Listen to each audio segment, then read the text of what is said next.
दोस्तों नमस्कार। आज भारत ने ट्रंप साहब को बहुत ढंग से जवाब दे दिया। आपको याद है दोस्तों, ट्रंप साहब ने कहा था कि भारत एक डेड इकोनॉमी है। जब भारत लगातार रशिया के साथ संबंध बढ़ा रहा था, हम लोग वहां से व्यापारिक हितों को और मजबूत कर रहे थे, तो फ्रस्ट्रेशन में आके ट्रंप साहब ने कहा था कि कोई फर्क नहीं पड़ता, भारत और रशिया दोनों डेड इकोनॉमीज हैं। आज भारत ने अपने जीडीपी की ग्रोथ बताई है 8.2%। दूसरी तरफ जो ओईसीडी कंट्रीज हैं या जितने भी विकसित देश हैं, उनकी जो जीडीपी है वो 2% से कम की दर से ग्रो कर रही है। अब सवाल इस बात का है कि क्या ट्रंप साहब को अपनी बात का जवाब मिल गया? क्या ट्रंप साहब को ये बात समझ में आ गई कि इंडिया एक इंपॉर्टेंट इकोनॉमिक एंटिटी है पूरी दुनिया में? क्योंकि पूरी दुनिया में अगर लार्ज इकोनॉमीज की बात करें तो भारत सबसे तेजी से बढ़ने वाली एक इकोनॉमी है। उम्मीद है कि ट्रंप साहब को जवाब मिल गया होगा। लेकिन आज जो चर्चा हम करेंगे दोस्तों, जिसमें हम थोड़ा और विश्लेषण ध्यान से करेंगे और ये देखेंगे कि जो जीडीपी की ग्रोथ है, अच्छी तो बात है, लेकिन इसने कुछ और वार्निंग के सिग्नल भी दिए हैं। वो वार्निंग सिग्नल्स क्या हैं, आज हम उसकी भी चर्चा करेंगे, क्योंकि एज ए राष्ट्र अगर हमें उस पर ध्यान नहीं दिया अगर हम लोगों ने, तो वो आने वाले दिनों में और चिंता का सबब बन सकता है। तो इसी आंकड़े को जो भारत सरकार ने जारी किए हैं, उन्हीं आंकड़ों को मैं आपके सामने रखूंगा ताकि हम ये समझ सकें कि आने वाले समय में भारत के लिए क्या चुनौतियां हो सकती हैं। तो सबसे पहले तो दोस्तों हम बात कर रहे हैं कि जो अच्छी खबरें क्या हैं। जैसा मैंने कहा कि 8.2% आपका जीडीपी ग्रोथ रिकॉर्डेड है। सेकेंडरी डेटा, सेकेंडरी जो सेक्टर है वो ये बताता है कि 8.1% की ग्रोथ है और टर्शरी में 9.2% की ग्रोथ है। तो कुल मिला के जो ओवरऑल जीडीपी है वो 8 से ऊपर है, मतलब 8.2 है। एक और जो खुशखबरी है वो ये कि 9.1 हमारा मैन्युफैक्चरिंग सेक्टर ग्रो किया है, कंस्ट्रक्शन 7.2 किया है। अब ये दो चीजें बहुत इंपॉर्टेंट है, लेकिन इन आंकड़ों में एक चीज जिसका जिक्र नहीं है और जो हमें ध्यान से देखना है वो है प्राइमरी सेक्टर। प्राइमरी सेक्टर होता है एग्रीकल्चर और माइनिंग। अगर वहां पे ग्रोथ नहीं दिखाई रही है या उसकी चर्चा नहीं हो रही है, इसका मतलब ये है कि वहां पे कहीं ना कहीं कुछ ना कुछ संकट है या प्रेशर बिल्ड हो रहा है, उसको भी हमें समझना होगा। इसके अलावा अगर हम एग्रीकल्चर और एलाइड सेक्टर देखें तो वो 3.5 है, यूटिलिटीज 4.4 है और बाकी ओवरऑल रजिस्टर्ड जो ग्रोथ है वो 8% के ऊपर है। अब हम इसको और आगे चल के देखते हैं कि आंकड़े क्या बताते हैं। ये दो ग्राफ अगर आप ध्यान से देखें दोस्तों, यहां पे और इंटरेस्टिंग चीज हमें देखने को मिलती है। एक तो जो जीडीपी ग्रोथ है अगर आप देखें तो लगातार, अब हम गए थे 23-24 के अंदर 9.7, कोविड के बाद एकदम 13% की ग्रोथ आई थी, उसके बाद डिप रहा, तो एक साइक्लिकल फिनोमिना है। अगर पिछले साल का Q2 देखें तो वहां पे ग्रोथ थी करीब 6% के आसपास, इस बार है 8.2। ये एक पॉजिटिव संकेत है। अगर हम उससे पिछले साल देखें 23-24 के अंदर, तो यहां पे जो ग्रोथ है वो पिछली इस बार जो है उससे ज्यादा है।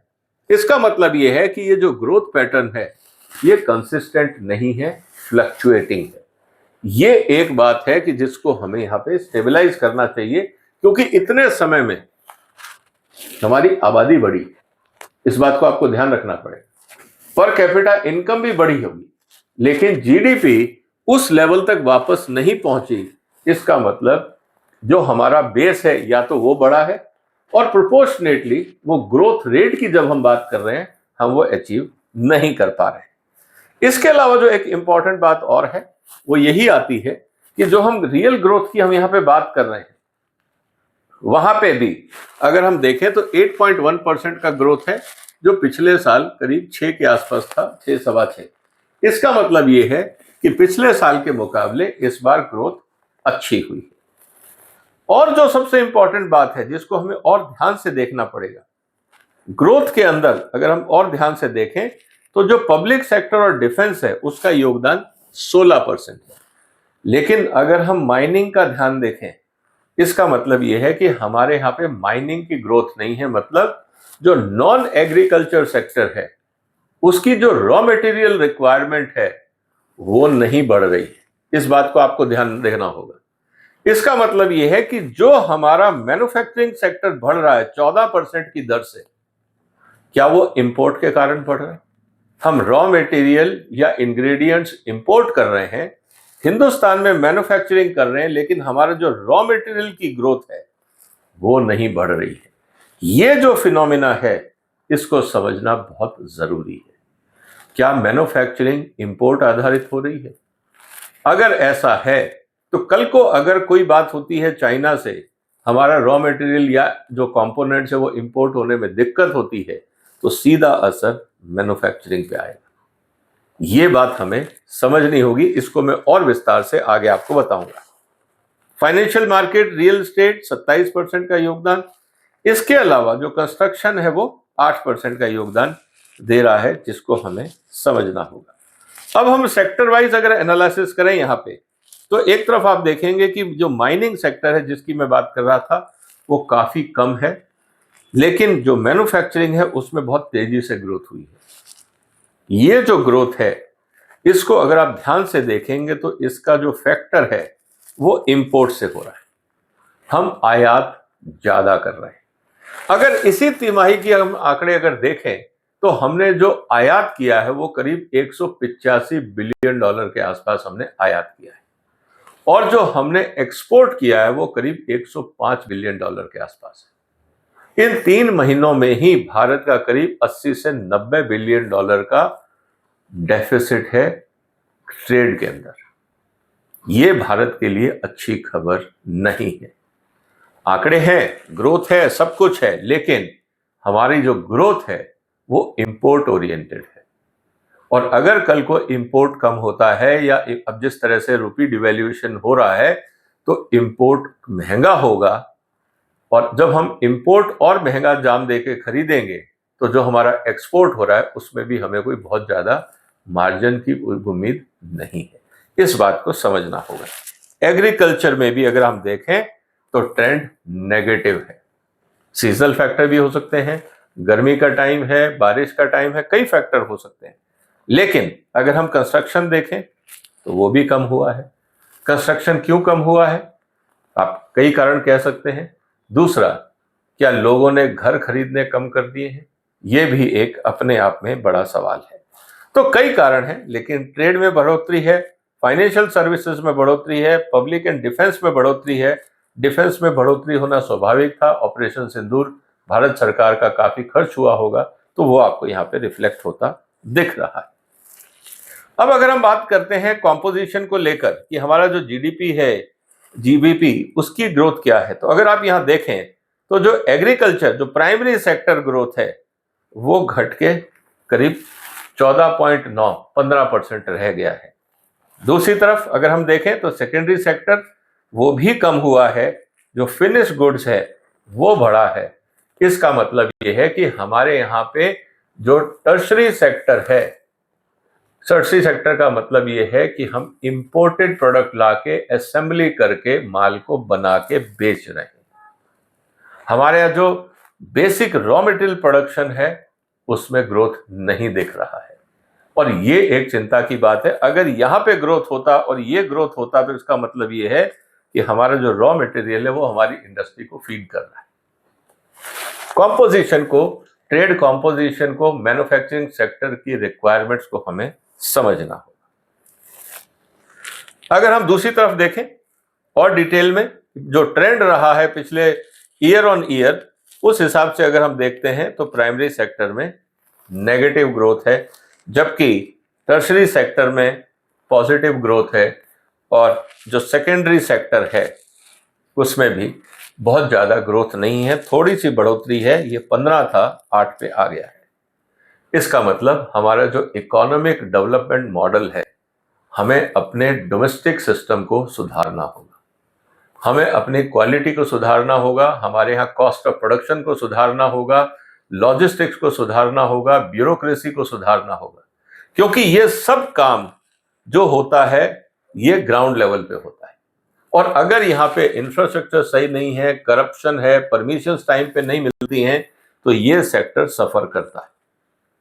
ये सेक्टर इंपोर्ट करके, असेंबली करके बेच भी सकता है। इस बात को हमें समझना होगा। इसी तरह से जब हम आगे की बात कर रहे हैं तो हाफ ईयरली जीडीपी, उसमें भी अगर हम कंपेयर करें तो H1 H2, पिछली साल H1 जो था वो 6.1 था, इस बार जो है वो 8% है। मतलब अभी तक जो आंकड़े आ रहे हैं वो इस साल में अच्छी ग्रोथ बता रहे हैं। इसी तरह से अगर हम देखें तो यहां पे भी जो ग्रॉस वैल्यू एडिशन है उसमें भी हमें ग्रोथ देखने को मिल रही है, जो एक अच्छी बात है। तो दोस्तों कुल मिला के अगर हमने ध्यान से अगर देखें इस पूरे प्रोसेस को, तो यहां पे हमें यही देखने को मिल रहा है कि जो माइनिंग सेक्टर है उसमें फर्स्ट हाफ में, सिर्फ क्वार्टर नहीं पूरे हाफ में अभी तक नेगेटिव ग्रोथ है। इसका मतलब यह है कि भारत सरकार की तरफ से जो माइनिंग सेक्टर है, या तो वहां पे रिस्ट्रिक्शन है, और जैसे कि ट्रंप ने जो टैरिफ लगाए, अगर हम बहुत कुछ रॉ मटेरियल एक्सपोर्ट करते थे तो वहां पे कमी आई होगी। लेकिन अच्छी बात यह है कि ये रॉ मटेरियल हम क्यों एक्सपोर्ट कर रहे थे, हमें वैल्यू एडिड प्रोडक्ट एक्सपोर्ट करने चाहिए। तो इसका मतलब यह है कि अगर रॉ मटेरियल पे रिस्ट्रिक्शंस आता है तो इसका रिफ्लेक्शन हमें मैन्युफैक्चरिंग में दिखना चाहिए। हम यहाँ पे वैल्यू एडिशन करें और एक्सपोर्ट करें, तब तो देश का फायदा होगा, रोजगार क्रिएट होगा, टैक्सेशन होगा, स्किल डेवलपमेंट होगा, R&D होगा, तब तो होगा। अगर हम सिर्फ रॉ मटेरियल एक्सपोर्ट कर देते हैं, जैसे हम राइस एक्सपोर्ट कर दिया, श्रिम्प एक्सपोर्ट कर दिया, इससे हिंदुस्तान में ना तो R&D होने वाली है, ना वैल्यू एडिशन होने वाला है, ना स्किल डेवलपमेंट होने वाला है, ना कोई किसी तरह का डेवलपमेंट होगा। तो जब आप कमोडिटी एक्सपोर्ट करते हैं दुनिया को, आपको कोई फायदा नहीं होता। आप नेचुरल रिसोर्सेज हार्वेस्ट करके पूरी दुनिया को सस्ते दाम में दे देते हैं, क्योंकि आपका जो दाम है वो बाकियों से कम है, इसलिए आप बेच पाते हैं। इनमें से जितना हम एक्सपोर्ट कर रहे हैं, इसमें से कितने GI प्रोडक्ट हैं, मतलब कितने वैल्यू एडिड प्रोडक्ट हैं, या पेटेंटेड प्रोडक्ट हैं, या यूनिक प्रोडक्ट हैं जिनको हम एक्सपोर्ट कर रहे हैं। अगर आप बास्केट उठा के देखें तो जो हमारा एक्सपोर्ट हो रहा है एग्रीकल्चर में, या तो वो राइस है जिसमें कोई वैल्यू एडिशन नहीं है, बेसिक प्राइमरी प्रोसेसिंग करते हैं हम लोग। श्रिम्प है, उसमें भी कोई बहुत बड़ा वैल्यू एडिशन नहीं है। दूसरी तरफ हम डायमंड्स की बात करते हैं, ज्वेलरी की बात करते हैं, तो वहां पे भी हम जो एक्सपोर्ट कर रहे हैं वो सिर्फ जो ज्वेलरी की स्किल है वो हम एक्सपोर्ट कर पा रहे हैं। इस बात को हमें समझना होगा कि आने वाले दिनों में जिस तरह से डेवलपमेंट हो रहा है उसमें हमें अपने आप को सुधारना होगा, क्योंकि ये एक ग्रोथ हमें दिख रही है, लेकिन रिस्क भी हमें अंदर ही अंदर बिल्ड होता दिख रहा है। क्योंकि अगर हम H1 की फिर बात करें, प्राइमरी सेक्टर सप्रेस्ड है, सेकेंडरी सेक्टर भी सप्रेस्ड है, और जो टर्शरी है वो टेक्निकली स्टैग्नेंट है एक हिसाब से। तो ये जो चिंता है, ग्रोथ जरूरी है। 8.2 का ग्रोथ का मतलब क्या है? जब हमारा एक्सपोर्ट कम हो रहा है, इंपोर्ट बढ़ रहा है और जीडीपी बढ़ रही है, इसका मतलब यह है कि डोमेस्टिक मार्केट में डिमांड तो है, लेकिन हमारी कंपनियां उस डिमांड को पूरा नहीं कर पा रही। हम आयात कर रहे हैं, हिंदुस्तान में उसको असेंबल करते हैं या आयात करते हैं, और हिंदुस्तान के कंज्यूमर्स को हम ऑफर कर रहे हैं। हम इंटरनेशनल मार्केट को ऑफर नहीं कर पा रहे, क्योंकि हमारा जो एक्सपोर्ट है वो इंपोर्ट से कम है। इसका मतलब यह है कि जो आयात हो रहा है वो भारत के बाजार के लिए हो रहा है, उसका कुछ हिस्सा जरूर एक्सपोर्ट हो रहा है, लेकिन अगर आप सम टोटल देखें तो भारत के बाजार में जो खपत हो रही है वो विदेशी माल की हो रही है। हमारी इंडस्ट्रीज अभी तक उस बाजार को सर्विस नहीं दे पा रही। इसका मतलब यह है कि भारत के कंज्यूमर को यह लगता है कि जो इंडियन इंडस्ट्री है, या तो उनकी क्वालिटी ठीक नहीं है, या वो महंगे हैं, या दोनों का कॉम्बिनेशन। यह चीज बताती है कि हमें अपने इंडस्ट्रियल डेवलपमेंट पे ध्यान देने की जरूरत है। तो ये जो जीडीपी का आंकड़ा है, इसको सिर्फ 8.2 देख के अगर आप खुश हो जाते हैं तो मुझे लगता है कि वो बात सही नहीं है, क्योंकि ओवरऑल जो डेटा है वो यही बता रहा है कि भारत की जो ओवरऑल स्थिति है उसको हमें ध्यान से देखना होगा। आपको क्या लगता है दोस्तों, हम इतना आयात कर रहे हैं, हमारी इंडस्ट्रीज क्यों नहीं ग्रो कर पा रही? क्या कारण है? आज भी मुझे एक किसी सीनियर जो फॉर्मर मिनिस्टर थे उनका फोन आया, उन्होंने ये कहा कि बहुत ज्यादा करप्शन ग्राउंड लेवल पे बढ़ गया है, परमिशन देने के ऊपर हर कदम पे हमें रिश्वत देनी पड़ रही है। उनके किसी रिलेटिव ने फैक्ट्रियां लगाई थी, कहते मेरे तक जैसे लोगों को भी फोन कर करके कहना पड़ रहा है कि यार जल्दी परमिशन दो, आम आदमी की क्या स्थिति हो। तो मेरा निवेदन है मोदी साहब से कि आप जो मिशन लेके चले हैं मेक इन इंडिया, वो मिशन बहुत जरूरी है और अच्छा है, लेकिन ग्राउंड लेवल पे जो दिक्कतें हैं आपको उनको भी देखना होगा, नहीं तो हमारा आयात बढ़ता रहेगा, निर्यात हम नहीं कर पाएंगे, प्राइमरी सेक्टर की ग्रोथ नहीं होगी, सेकेंडरी सेक्टर की ग्रोथ नहीं होगी, भारत का कंज्यूमर, भारत का बाजार विदेशी माल कंज्यूम करेगा। हम जीडीपी ग्रोथ तो करेंगे, लेकिन हमारा जो विदेशी बाजार, जो विदेशियों ने भारत पे कब्जा कर रखा है, भारत के कंज्यूमर का पैसा विदेश चला जाएगा। इससे ना हमारे यहाँ रिसर्च होगी, ना एम्प्लॉयमेंट जनरेशन होगा, ना ग्रोथ होगी। तो 8.2 का आंकड़ा सुखद तो है, लेकिन बहुत सारी चीजें हमें अभी और करनी। आपको क्या लगता है दोस्तों? क्या लगता है कि क्या भारत अपने इन चैलेंजेस को हटा पाएगा? अगर हाँ, तो क्या करना चाहिए? जो भी आपके सुझाव हैं कमेंट बॉक्स में लिखिए, इस वीडियो को शेयर करिए, चैनल को सपोर्ट करिए, सब्सक्राइब करिए। फिर मुलाकात होगी एक और महत्वपूर्ण मुद्दे के साथ। तब तक अपना ध्यान रखिएगा। फिलहाल वंदे मातरम।